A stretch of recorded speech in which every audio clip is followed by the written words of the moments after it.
ఒక చీమ రోడ్డు మీద నుంచి అలా నడుచుకుంటూ వెళ్తుంది. ఒక్కసారిగా ఆగి ఆశ్చర్యంగా చూస్తుంది. అదేంటంటే ఒక అమ్యూజ్మెంట్ పార్క్. ఆ అమ్యూజ్మెంట్ పార్క్ అంతా నియాన్ లైట్స్ తో, రైడ్స్ తో, జనాలతో ఫుల్ గా కలర్ఫుల్ గా పండగలా ఉంటుంది. చీమకి లోపలికి వెళ్ళాలి అనిపిస్తుంది. అమ్యూజ్మెంట్ పార్క్ ని ఆశ్చర్యంగా చూసుకుంటూ లోపలికి వెళ్తుంది. అలా లోపలికి వెళ్ళగానే చీమకి రోలర్ కోస్టర్ కనిపిస్తుంది. పెద్దగా ఉంటుంది కదా రోలర్ కోస్టర్. అది చూసి చీమ ఎక్కాలి అనుకుంటుంది. కష్టపడి ఎక్కేసి రోలర్ కోస్టర్ ని పట్టుకొని కూర్చుంటుంది. ఆ అనుభూతి చాలా కొత్తగా, ఆనందంగా అనిపిస్తుంది తనకి.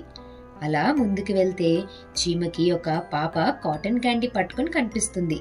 చీమకి షుగర్ అంటే ఇష్టం కదా మరి. దాన్ని చూసి అట్రాక్ట్ అయ్యి తినాలి అనే ఆశతో క్యాండీ పైకి దూకుతుంది. కానీ ఆ కాటన్ క్యాండీ అంటుకుంటుంది కదా. చీమ కాళ్ళకు అంటుకోవడం వల్ల తనకి నచ్చక కిందకి